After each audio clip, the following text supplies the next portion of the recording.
Hello, everyone. Welcome back to the Melanin Margin, the weekly chat show where conversations about race are never off the table. We're your hosts, Quaviondre Williams. And Daquon Wilson. So let's get into this week's conversation. What's hot on the table this week? House of the Dragon star Steve Toussaint, who plays Lord Corlys Velaryon, aka the Sea Snake on the series, slammed viewers of the Game of Thrones prequel who took issue with his casting. Quote, "It seems to be very hard for people to swallow," Toussaint said in an interview with Men's Health. "They are happy with a dragon flying. They are happy with white hair and violet colored eyes. But a rich black guy? That's beyond the pale," end quotes. While Lord Corlys is never explicitly described as white in the George R. R. Martin's Fire and Blood, from which House of the Dragon is adapted, many imagine the character to be fair-skinned because his ancestors are Valyrian, and his hair is described in the book as Targaryen white blonde. However, as Toussaint notes, those who feel his casting is unrealistic have no problem buying into the existence of dragons and magic, not to mention that screen adaptations often stray from matching exact character descriptions in the source material. Quote, "What has been wonderful is for every toxic person that has somewhere found their way into my timeline, there has been so many others who have been so supportive and been like, oh my God, I can't wait for this. This is going to be great," Toussaint added. "Even when doing certain scenes, there would be supporting artists who would come up and go, it's great to have this representation," end quote. So Andre, I wanted to ask you, what are your thoughts on the outrage people have surrounding Black characters occupying more space in fantasy? It is absolutely ridiculous in every shape, fashion, and form. I have never seen so many self-appointed, uneducated, and unqualified geologists and geneticists than when Black or POC people occupy a space in a fantasy world where they aren't some kind of slave or servant. If the fact that we are even having this conversation about the controversy surrounding the race of a fictional character doesn't prove that institutionalized racism is very much alive and well, I don't know what will. I mean, there's this quote I heard from somewhere online that really exemplifies why this is even a conversation at all. They said that when certain people are so used to being the standard, any equity or inclusion of others feels like a direct attack. And it's become clear that white people are so used to seeing mostly, if not exclusively, themselves as the leads in fantasy worlds that some of them feel that other races just simply don't exist there. This is where the whole idea of woke casting comes from, a phrase that has been popularized among white conservatives to describe the inclusion of people of different races, sexuality, and gender expression in mainstream TV and film roles. What I've discovered is that in the media, especially when it comes to adaptations of fantasy novels, most people simply assume that the lead characters are white. This is largely due to the fact that anytime a diversity is included in many fantasy stories, the readers are oftentimes waiting for the author to denote that this character is of a different racial identity. Until that happens, all the characters are just accepted as white because in our society, whiteness is the standard and everything else is the exception. However, unless the character's whiteness is directly tied to telling their stories or explicitly stated, there is no reason why the story couldn't be told from another perspective or in another interpretation. But what frustrates me the most about this whole conversation is the fact that these interpretations are just that, interpretations. Even when we look at the outrage people have against the casting of Halle Bailey as Little Mermaid, Cynthia Erivo as the Blue Fairy, her in the upcoming Belle, Beauty and the Beast musical, and Yara Shahidi as Tinkerbell, people are all up in arms because in the original Disney animated films, these characters were white. But what they fail to realize that these films are just another interpretation of source material, which was based on beings and people that only exist in fantasy. The Little Mermaid, Pinocchio, Beauty and the Beast, Peter Pan, and Game of Thrones are not biopics. I hate to burst your little bubble, but none of these people are real. But on top of that, let's not forget the fact that the original animated movies and the live action ones still exist. The animated Little Mermaid with white Ariel still exists. The White Blue Fairy still exists. The original Beauty and the Beast and the live action movie with Emma Watson as Belle still exists. And the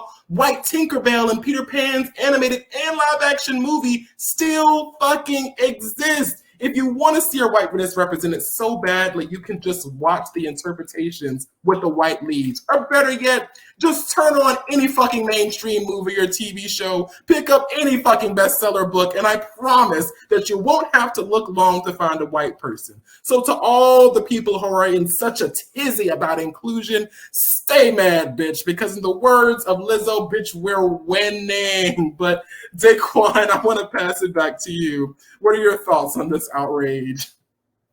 I think the outrage is absolutely ridiculous. Like, I think that it's so funny that when POC people talk about whitewashing in Hollywood, their rhetoric is, it's just a movie, it doesn't matter, why are we bringing race into it? But now that it's happening to them, they're having all of this outrage, and it's not funny, haha, funny hypocritical. Because how do you, as a person, create so much outrage for a fictional character, a fantasy character in a land of dragons and magic, a fantasy character who's a girl who's half fish, a half fish girl? Y'all are doing the most for this. It's crazy. And I think that one of the biggest reasons for this outrage is a lot of people, white people, are finding out that whiteness does not have a culture and therefore is replaceable in a lot of their, productions. You can't have, Mulan without Mulan being Chinese. It's in China. She's a Chinese person. They're fighting a Chinese war. How are you going to have a white person do that? Or even in some white stories like Merida, for example, like her identity is very important to the story. So in that instance, it is important to have somebody who can fit that identity. But all of these fictional examples where race doesn't really matter, they create this tizzy, and it's like, that there are Black people who have natural pale blonde hair. There are Black people who are rich and, have all of this money and power. And there are a lot of Black stories that involve Black mermaids. And even if you want to talk about those people, we're like, scientifically, it doesn't make sense because she's at the bottom of the ocean. If you actually know science, you would know that most things that live in the bottom of the ocean have darker skin tones so that they can hide at the bottom of the ocean.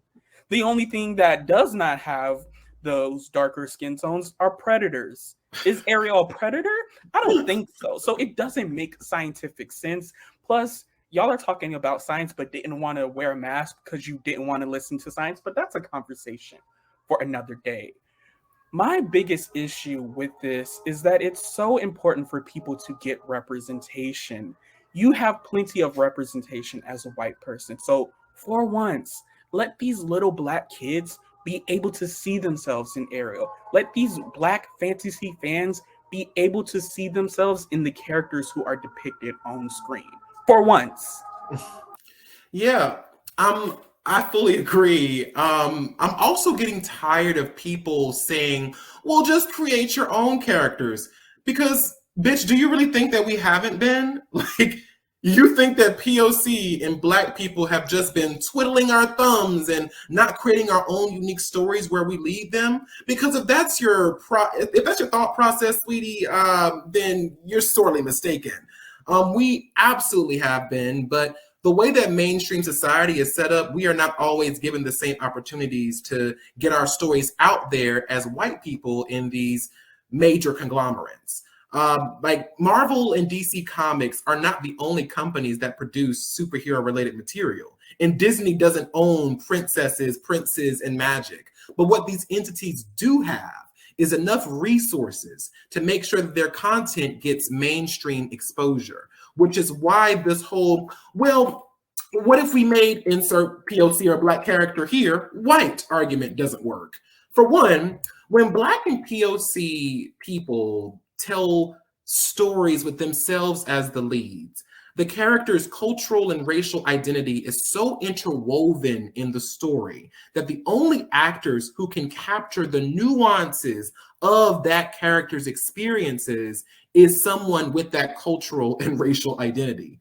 Just like only a Black woman should play Tiana based on the character's deep roots in African American culture, the same is true of Moana, Mulan, Pocahontas, Raya, Encanto, and Coco, and Aladdin. We shouldn't race swap these roles because to do so would erase a major part of the character's identity. And this doesn't just apply to white actors. A Black actor should not be cast in the role as Mulan, just as a Chinese actor should not be cast in the role as Tiana. It's just that simple. But I've also found that the only people that have such a major issue with the casting of Black people in these fantasy roles have been adults. I want to circle back to the Little Mermaid again. I saw this TikTok video a few days back where a mother showed her white daughter, who couldn't have been more than 5 or 6 maybe, the Little Mermaid live action teaser with Halle Bailey. The little girl watched it all the way through with the biggest smile on her face and told her mom that the mermaid was so pretty and that she wanted to see the trailer again. And what I thought was most interesting about this video was that all this little white girl saw was a pretty mermaid in the water. And you know why that is? It's because little white girls and boys have the luxury, like Daquon said, of seeing themselves represented everywhere. So when she watches the trailer, the race of the mermaid didn't even register because she's seen so many mermaids that look just like her before. Conversely, when you look at videos of little Black girls seeing the trailer for the first time, the first thing they say when they see Ariel is some version of, "Mommy, she looks like me." And that's why representation matters. You, at your big age and all your whiteness, can say you won't let your white children see this Black mermaid and never have to worry about it again, because you know that if your children love mermaids, that you can show them a slew of films and movies and TV shows where all the mermaids look just like them. BIPOC parents don't have the same access. So stop trying to excuse your bullshit by saying it's about hair color, as if Black people can't be ginger or have white hair, or historical accuracy in a story that's fucking made up. Just say that you don't like seeing Black people and POC people in your fantasy stories because you're racist. It's just that simple. But Daquon, why do you think they are so afraid of inclusivity? I think that, it's one of those things where it's just whiteness doing what whiteness wants. It's because with inclusivity, like you said before, they feel like when more people are being included, that they are being excluded. When more people are getting equity, they feel like they are being oppressed. And it's not this zero-sum game. Like, it's unfathomable the way these adults at their big age cause such an outrage. Like, it's free 99 to just scroll away. You don't have to make a comment. You don't have to make a whole dissertation video and all of these things because you are upset about a movie. Because frankly, it doesn't really have that big of an impact because, like Andre said, there are plenty of other instances of these characters that you can get your white fill with. And there are plenty of other representations of characters on these, movies and TV shows and books where you can get your white fill and your representation. Like, move on, keep it pushing, because this is for us. So let us have it. Mm-hmm. But I think going back to the question, they feel such an outrage with inclusivity because people are getting into the spotlight. And we're going to see later, but we'll get to that conversation. White people don't like not being censored because they've always been censored in every conversation. Yep. In an article on People magazine by Joel Goldstein, we learned that Cheryl Lee Ralph made history at the 2022 Emmy Awards for winning the Outstanding Supporting Actress in a Comedy Series trophy for her role in Abbott Elementary.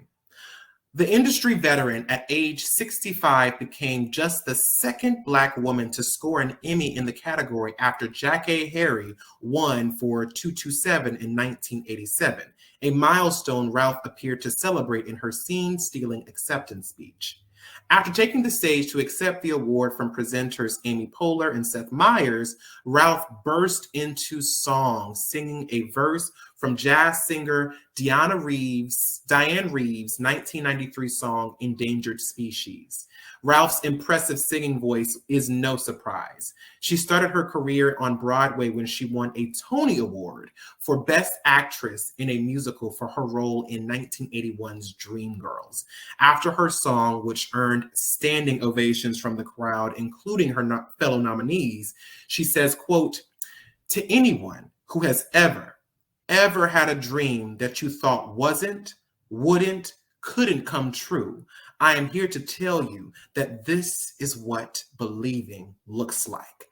Like, this is what striving looks like. And don't ever, ever give up on you."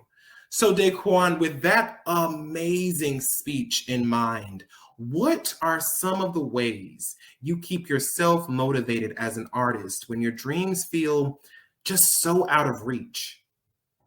You know, before I even answer, we just got to give another moment for that speech because, baby, that was a word. That was a word, a sermon spoken.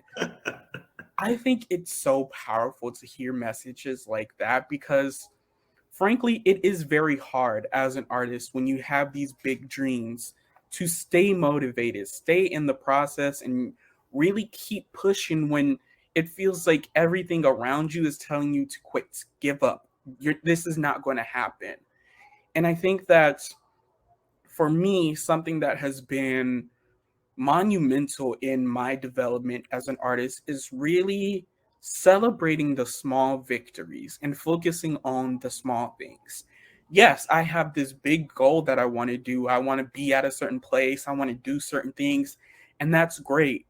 But what are the things that I can have mini goals for that will help me get to that place?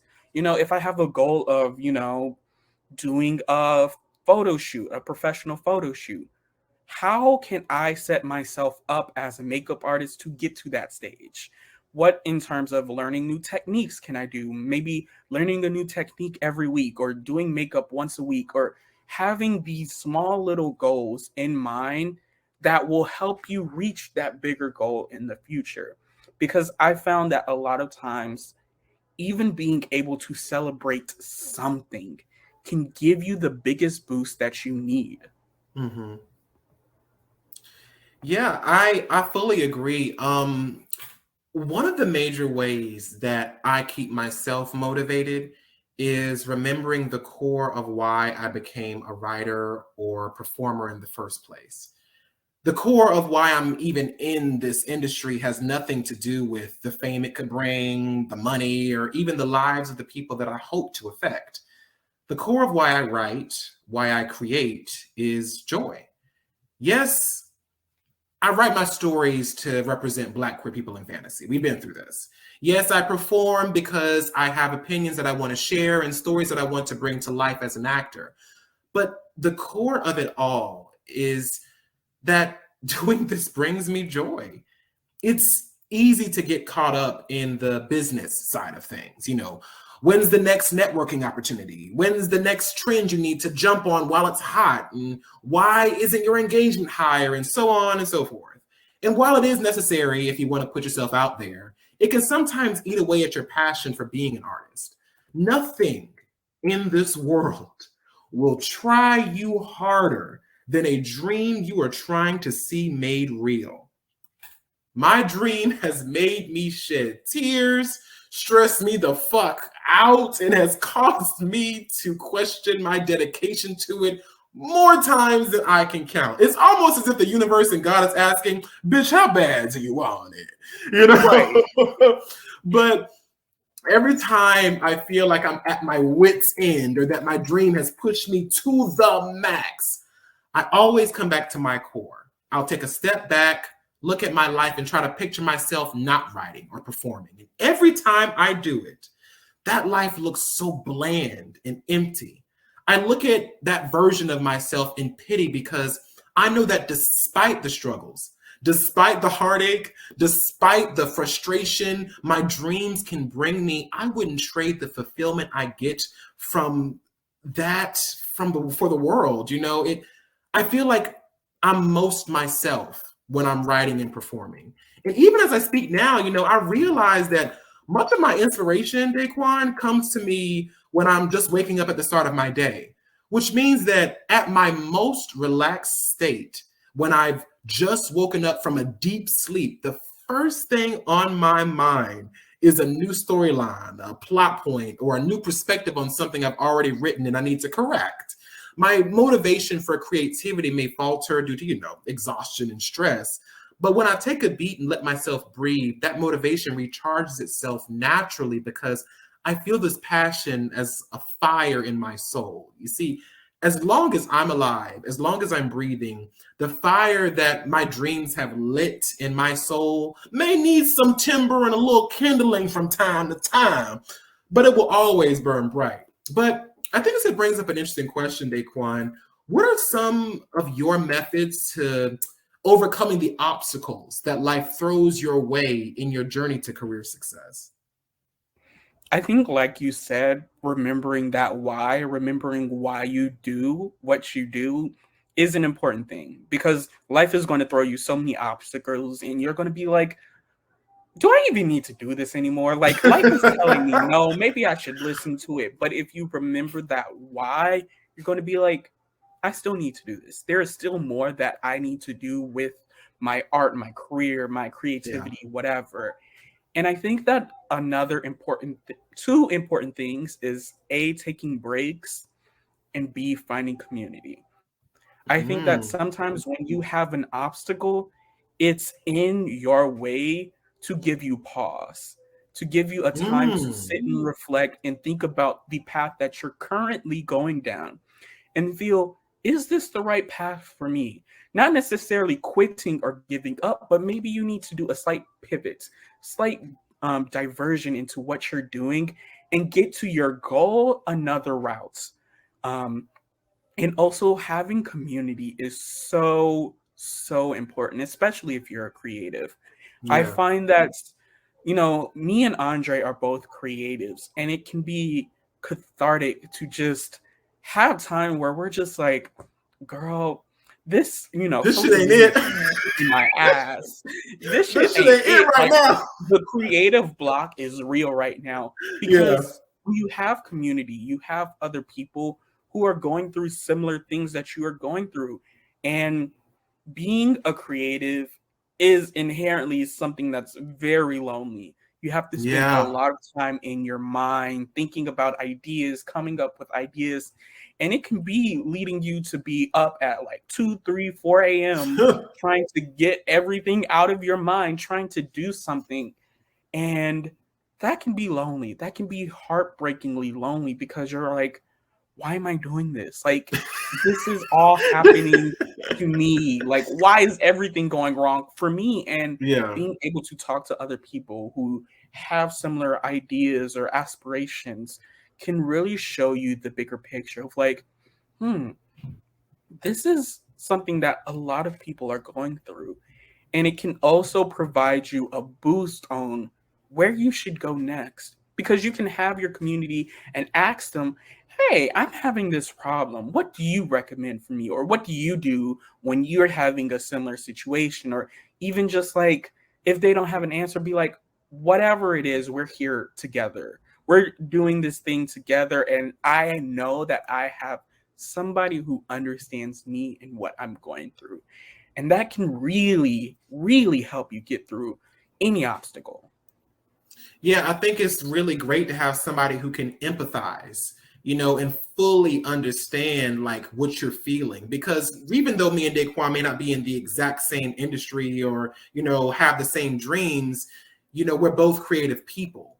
And being creative people, we know how frustrating it can be, how trying it could be, and how some days you're like, bitch, I just can't. Like, it's a no for me today. It's a no for me, but like you said, it's nice to have somebody you can vent to, because the funny thing about being a creative person is that when you're dealing with somebody who has a more practical career, I'll say that, is that sometimes they don't understand how much pressure goes into being in this industry or being a creative person, because there is no step-by-step. There is no, you do this, you do that, and you will be there. There's no schooling for it. I mean, yes, you can go to school for art. Yes, you can go to school for design, dance, acting, writing, all that stuff, but it doesn't lead directly into opportunities or jobs. Yes, you can get to know people and you can probably network a little bit, but if you have a theater degree or a writing degree, it doesn't necessarily mean you're going to be the next best-selling author.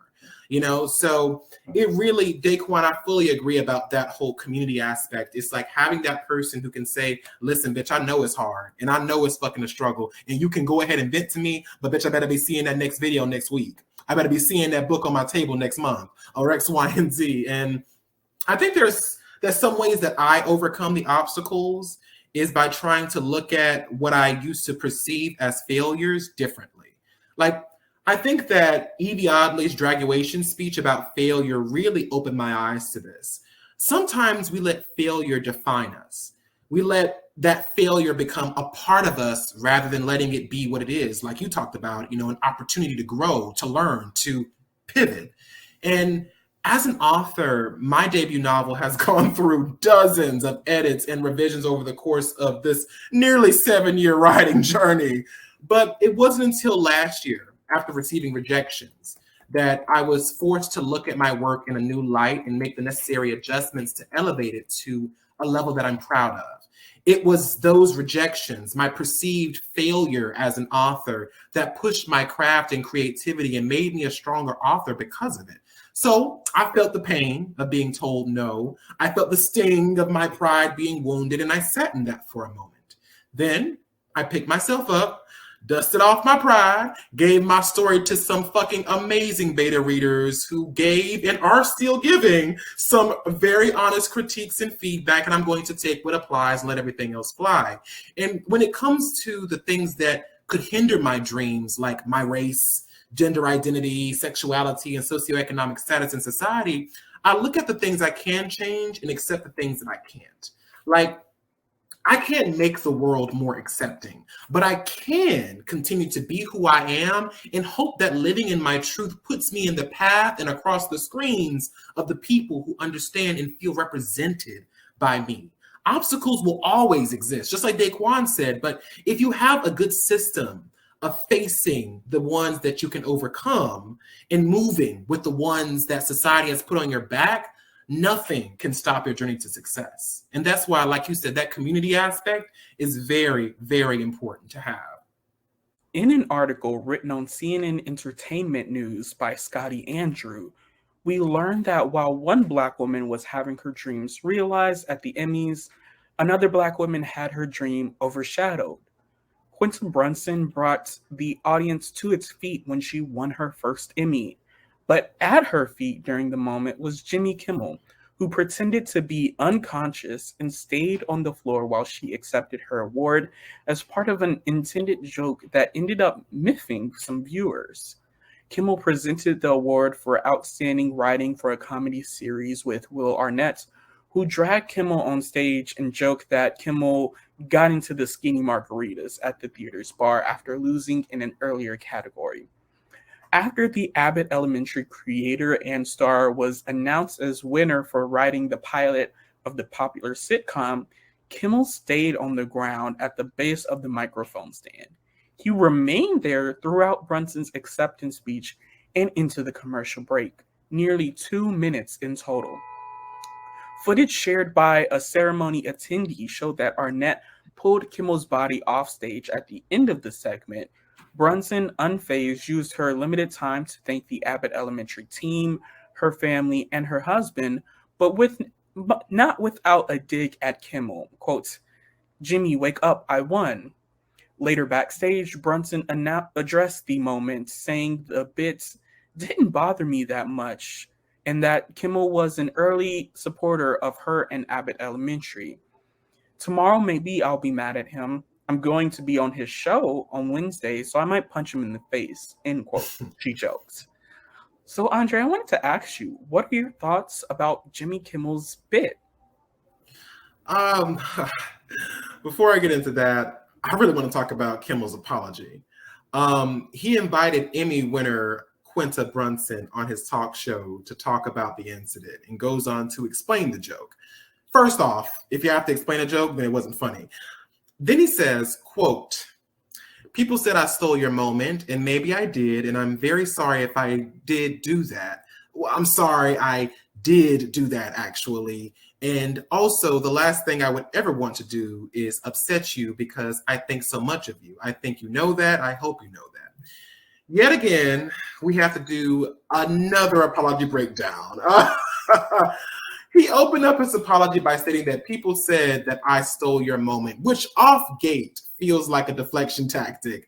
That statement alone completely undercut everything he said after because it shows a lack of self-reflection. He's basically saying, without directly saying it, that the only reason he's apologizing is because people said that he was wrong and not because he felt what he did was wrong. Then the last thing I would ever want to do is upset you. There is something about him using that particular phrasing, Daquon, that just does not sit right in my black ass. Quinta Brunson. Okay, bitch, I thought I was the only one because Quinta Brunson has taken all of this in stride and not expressed any justifiable anger towards Jimmy Kimmel throughout the coverage of this whole incident. But this phrasing feels like he's trying to put himself in the position as the victim, and he says that he upset her unintentionally. It was a very poor choice of words. What he should have said was, "Quinta, I apologize for interrupting such a prestigious moment for you with a tasteless joke that was made at your expense. It was not okay, and I hope that you know that I would never intentionally try to undercut your amazing achievement." But moving on to the moment itself, simply put, if Jimmy really respected Quinta Brunson the way he claims he does, this wouldn't have happened. The moment that the winner was announced, the comedy bit should have been over.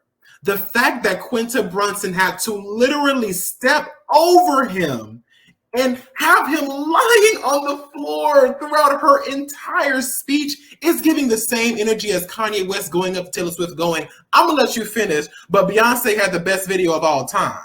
And then there's how this whole thing has been reported. Because when Kanye, a black man, took the shine away from a white woman, Taylor Swift, the news reported it as Kanye ruins Taylor Swift's moment. After Quinta Brunson was asked about how she felt about what Kimmel did, she took a lighthearted jab about punching him in the face, and that has been the headline of every major news article. Why, you ask? Because the angry black woman being upset at a white man making what I'm sure a lot of white people thought was a harmless joke just feeds into the stereotype that they love to hold on to. Even when Jimmy lets her interrupt his monologue at the beginning of the show, some news reports say that this is her getting revenge, which has a very negative connotation to it, especially when we look at this through a racial lens, because it's not revenge, it's reciprocity.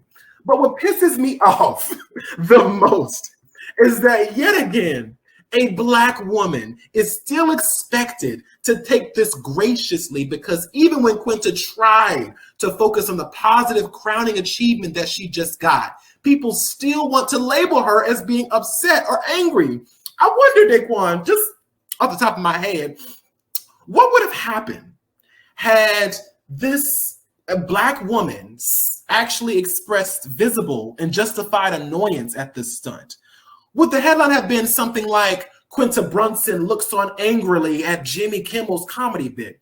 But even Though he tried to steal the spotlight, Quinta Brunson is still the first Black woman to earn 3 nominations in the comedy category and the youngest Black woman ever nominated for an acting award in the same category. So you better fucking slay Mrs. Quinta Brunson. But Daquon, I'm gonna pass it back to you, bitch. What are your thoughts on this whole shit? I'll say before I start that multiple things can be true at once. Did Quinta say that this bit didn't bother her? Yes. Was the bit still wildly inappropriate? Also, yes. I think that, like you said, this joke was tasteless. Like, why are you laying at your big age? Why are you laying down in a suit that probably cost $200? Not a couple hundred. I'll give a couple thousand, maybe. You know. Daquon said, in that little $20 suit. In that little $20 suit. But at your big age, you just laying on the ground in a suit where people have been stepping. Their shoes have been all over that stage. Like, it's not giving funny. It's not funny at all. And I think that this speaks to the larger conversation of these type of award shows of like, why are we trying so hard to bring comedy into these things? These are supposed to be prestigious awards that are given because you are a part of this industry. And yet we still have this vast commercialization of it because people want to stuff comedians into it and it might make people want to tell jokes and all this and that. And we see a lot of times when jokes don't go well, things happen and then outrage happens about the reaction to it. And I think that, you did bring up a good point about how Quinta Brunson as a Black woman has been expected to take this graciously. And I think that, does play a part in her response because, like you said, what if she did was like, get your ass off the stage. This is my moment. Exactly. On stage. They would have been tearing her. Ate her alive. Alive. Because I know, let that happen to me. I would have been like, get your ass out. Here we go. This is my moment. So, is he going to get up or? Is he going to get up? Because I'm reclaiming my time. Exactly. My time. Well, here we go. Being extra petty, being like, so I'll wait for Jimmy to get up. So they can go take his seat. I'll wait. Here we go, like the teacher. I'll wait. I pulled that. I'll pull that sometimes as a teacher. I know exactly how to do that. But I think even in, places reporting that she got her revenge, quote unquote, on the Jimmy Kimmel show, like, we know that was scripted. We know that they planned to do that. Quinta was not aware that Jimmy Kimmel would be laying on the stage during her shining moment because she wasn't made aware that she got the Emmy until it was said. So this is just overall just a terrible situation because it should never happen. We should be able to just have people celebrate their moments in their industry and call it a day. The Emmys, the Oscars, Grammys, the Tonys, they don't need to be this commercial experience. It can be just a crowning moment for people in the industry because there are so many people who look at these moments as being so prestigious that I finally made it. Like, people dream about these moments. But of course, there's people like Kimmel who's been nominated plenty of times and has won multiple awards. That's like, oh, it's just an award. Like, I can do this and it doesn't really matter because it's funny. But no, this is somebody's moment. And like, it's so annoying that literally half of the pictures or the majority of the pictures you see of Quinta receiving this award has Kimmel at her feet, and then very few news articles or anything like that crops it so that we just get Quinta Brunson. The focus is on Jimmy Kimmel. And like, this is a moment where whiteness does not need to censor itself. Exactly. Somebody won. A Black woman won. Let her have her time. Let Black people have their moments. When they see representation that they like on screen, let them have their moment. When they win a big award, let them have their moment. It's as simple as that. And I think that also, Daquon, I don't know about you, but it was really uncomfortable. If you watch the video, it was Very. like there was no part in that where I was like, oh, this is funny. Because even as she was stepping, she had to lift up her dress to step over him and was like, Jimmy, I won. And then saw, and you could kind of hear her being like, oh, he's not getting up. Oh, he's just gonna stay on the ground. And then she had to keep mentioning it, like, oh, he just like put up a thumbs up. So you were aware that you were doing this, and you were aware that you were taking away her time, and you were taking away this moment. And like I could only imagine. And it just, that's what breaks my heart the most, is because I know that feeling of being like, is this finally gonna be my time? Is this finally gonna be my chance to show the world what I'm made of, and to show the world that I did that? And then, it's already enough to be like, okay, I didn't get it. Okay, whatever. But to have that kind of wash of validation, even though she doesn't need it because she's a bad bitch regardless. But, there's something to be said about getting that validation and getting that from a big, prestigious award show like the Emmys, and seeing that moment of being like, oh my God, they see me. And then to have this whole entire experience overshadowed by a white man making a joke. It's complete bullshit. But I also think that the reason why stuff like this happens is because white people feel uncomfortable when they realize that Black and POC people are breaking barriers that some of them try their best to pretend doesn't exist. They feel an unease at knowing that white supremacy is directly responsible for the oppression of Black and POC people. So they just want to cut the tension with a joke. A TikToker brought this to my attention a while back, and I wish I would have saved the video when I saw it so I could credit her properly. But basically, she spoke about Viola Davis discussing the controversy surrounding her wearing her natural hair to the Oscars red carpet. And when Viola Davis started talking about the shame society puts on Black women's wearing their natural hair, Anderson Cooper cut in with a joke about him wearing a weave. But Viola Davis doesn't let that joke deter the room from continuing the conversation. And the TikToker went on to say that instead of trying to cut the tension when someone talks about discrimination, sit with that discomfort and unpack why you felt the need to try and interject in the first place, and then listen and learn from it. And I thought that was so powerful, because that is the truth. All the isms and systems of oppression set up are all uncomfortable conversations, because to have them means to understand that all of us benefit. All of us can benefit and can be affected by the oppression of others. But the only way out is through. We have to confront that discomfort head on in order to create a better society. But Daquon, why do you think white people feel the need to both consciously and subconsciously take the weight out of important moments for Black people and people of color?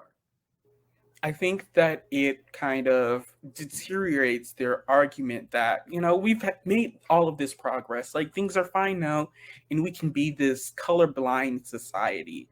When in reality, when we're still having a Black firsts, still having all of these Black achievements because Black people have been pushed out of being able to get these achievements for so long, it really makes you realize we may have come away, but we're still not to that place where we need to be and where we should be when it comes to race and identity in this country. So I think that it makes them, like you said, it makes them uncomfortable.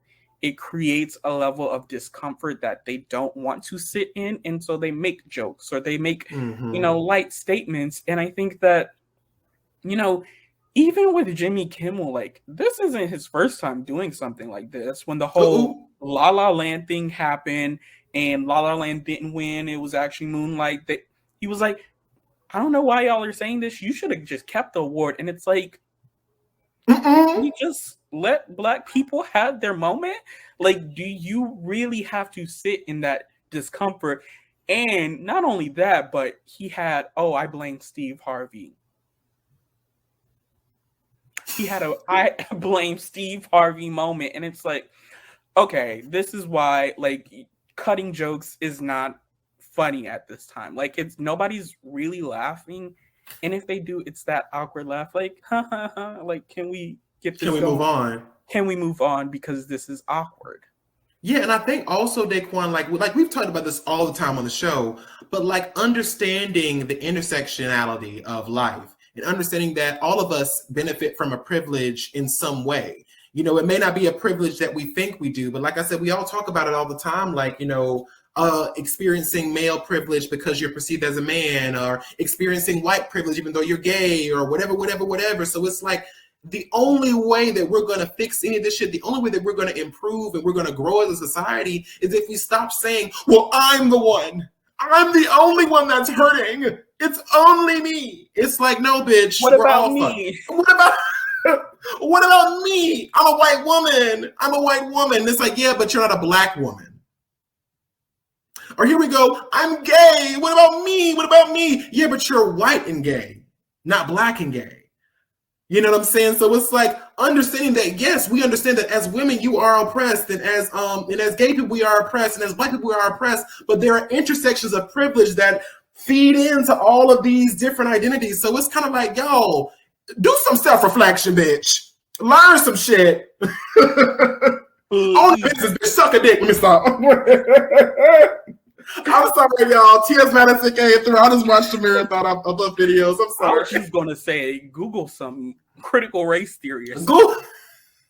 But you going all the way out there. Okay. Now, the table is always hot with current events and social issues, but sometimes the heat can get a little intense.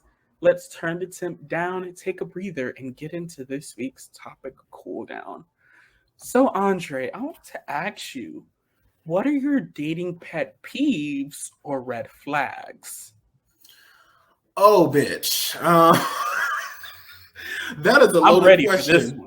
That is a loaded question, but I'm coming for you. I'm coming for you on this one. So, like, there are a lot of things that are red flags and pet peeves of mine. One of my major pet peeves is passive aggression. I do not have the patience or the time for passive aggression.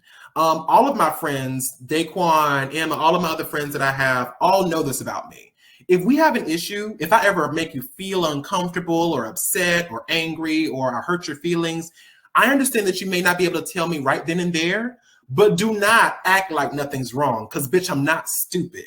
And so, you know, it frustrates me when I see that in certain people where they're not, it's a lack of emotional maturity. We're not able to say, hey, this is how I'm feeling. This is what makes me this way, and X, Y, and Z way. So don't do this. And they're like, or this makes me feel like this. They're not able to say that, but they're able to be like, oh, well, no, nothing's wrong.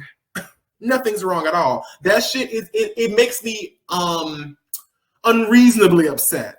And so I know that's a trigger for me, and I know that's a character flaw, but like I said before, I know that about myself, and I know what triggers me. And now the other thing I'm coming for you with, bitch, is motherfuckers who don't respond to text messages in a timely manner. I do in timely manner. I told you, 3 to 5 business days. That is a timely manner. Daquon be like, I be like, yeah, Daquon, X, Y, and Z. 7 hours later, 2 days later. Oh yeah, bitch, that was funny. Bitch, I don't know. They talked about 84 different things now. But yeah, that is also a thing for me. One of the other thing is not being able to see your faults. So as people, you have to know what it is that you are not, that you mess around with, like the things that are your insecurities and stuff. Like for me, I know my faults. I know that I'm not perfect.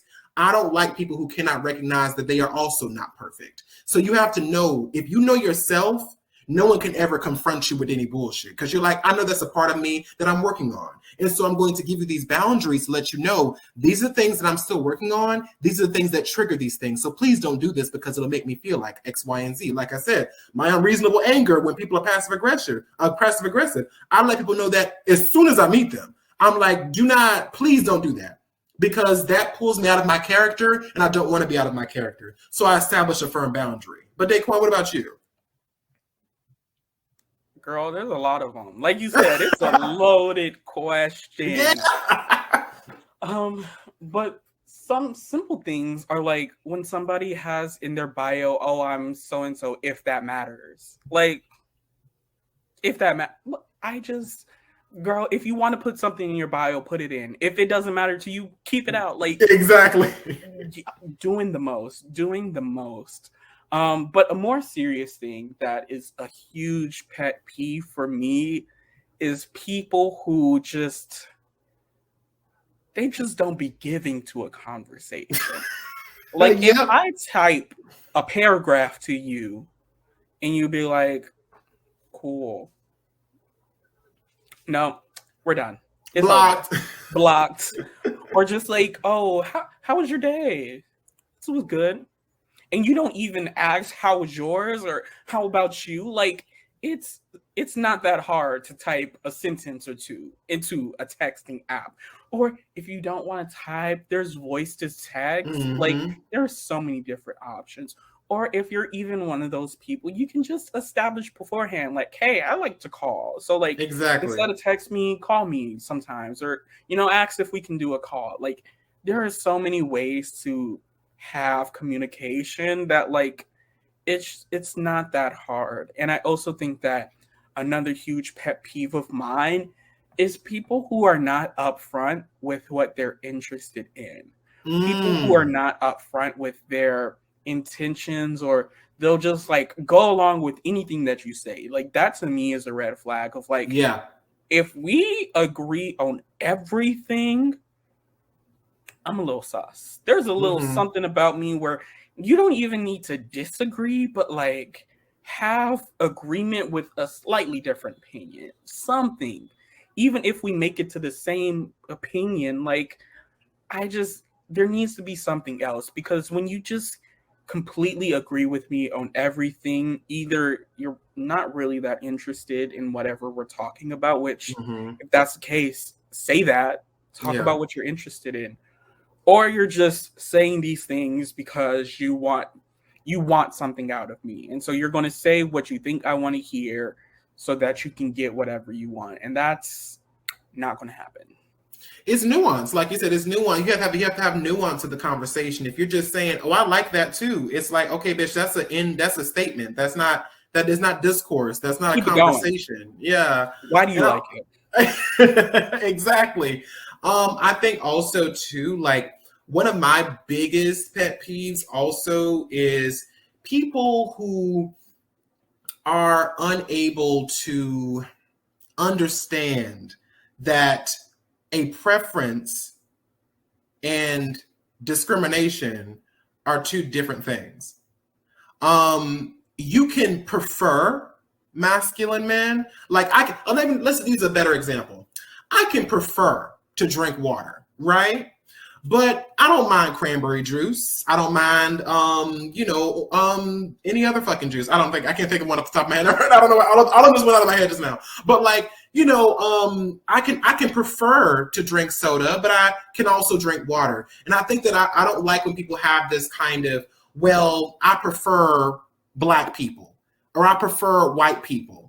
And it's like, but it actually is a only type of situation where I only date this, I only date that. And so it's like, that's not a preference, that's exclusionary. And so for me, like I said, I may prefer a certain type of guy, but if somebody is a bad bitch and energy is right, I'm not gonna be like, oh no, we can't do this. We're gonna make it do what it's all, baby. We're gonna make it do what it's all, Period. And also being able to unpack those preferences. Like, you can be like, this is just what I prefer. But, I think that there's so many times when it's like, for example, I prefer when I make overnight oats to have blueberries. That doesn't mean I won't use strawberries, but I don't like to take the time to cut the strawberries. Or I might use raspberries or blackberries, but I don't like the texture. I have a preference, and I also understand why my preference is my preference. I just think blueberries are the easiest to use for my overnight oats. The same can be applied to your preferences. I'm not saying don't have a preference. Yeah. You can have a preference, Yeah. But unpack it a little bit and understand why you have that preference. Because if you know your preference isn't problematic and people are talking about problematic preferences, then they're not talking about you and you don't need to be upset. But I have so many people who are like, well, it's just a preference and I don't understand why everything has to be this big of an issue. And it's like, if your preference isn't problematic, then we're not talking about you. Keep it pushing and scroll away. Right? Like that gets me all the time. Like it's like, baby, you're mad because you recognize that your preference is based in fetish. Like that's what you're mad What's about. the saying? A hurt dog will holler. Exactly. And so I think that people are not willing, like you said, to have those conversations and to really break down, oh, I prefer this because I'm fetishizing or worse, stereotyping that all these people do this. All these people will bring this to the table or bring that to the table. And that is not a preference. That is not a preference. That is fetishizing a person or most likely, what we've seen a lot of the times, fetishizing a race of people. And so I think that people just need to, like you said, unpack all of that and see why you have that preference, and you'll realize I need to grow a little bit. I need to mature a little bit. Maybe get it together. Now, so many children grow up never knowing the full scope of what their culture has contributed to society and history. So I think it's time for a change. Let's take a pause, rewind, and remind the world just how we did that. In an article written on National Geographic, we learned that nothing was going to stop Benjamin O. Davis Jr. from becoming a pilot. Not his white classmates at West Point refusing to be his roommate, being banned from an all-white officers club even though he was an officer himself, or being rejected from the Army Air Corps, an early version of the Air Force, because he was African American. Until the late 1940s, the US military was segregated, meaning that Black and white soldiers served in separate units.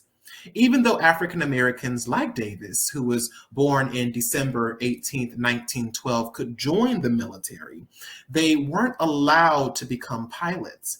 But in 1941, the year the United States entered World War II, the Tuskegee Army Airfield began training African Americans as military pilots. Davis was part of the first graduating class and immediately given command of an all-Black unit of pilots. He later commanded an even larger group. His men bravely flew into enemy territory in Germany and Italy, successfully completing many dangerous missions. Known as the Tuskegee Airmen, the African American pilots proved that they were just as skilled as white pilots. Thanks to Davis's leadership and his pilots' success, the military now understood that allowing Black and white soldiers to serve together was the right thing to do. In 1948, President Harry Truman signed an executive order to integrate the armed forces. The man who helped draft a report on how the Air Force should accomplish that, Benjamin O. Davis Jr. himself. His influence on equal rights for soldiers lived on even after his death in July 4th, 2002. I know that's right. Like, exactly. And I think it also really speaks to like this level of dedication, because I can't even imagine being a Black person and wanting to die for this country that does not even care about you, does not even see you as an equal human being or a citizen.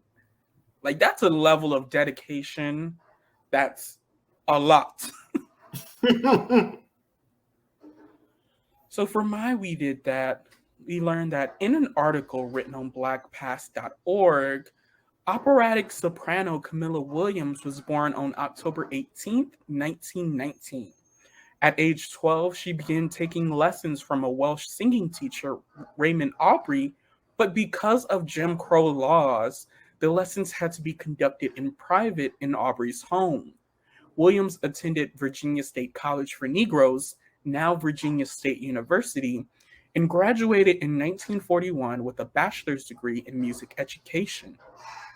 After graduation, Williams taught third grade and music at a Black public school in Danville, Virginia. In 1943, fellow Virginia State College alumni paid for the gifted singer to move to Philadelphia and study under an influential voice coach. Williams began touring in 1944, and during one concert in Stamford, Connecticut, where she met Geraldine Farrar, a respected soprano singer, Farrar was so impressed with Williams' voice that she soon took her under her wing and became her mentor.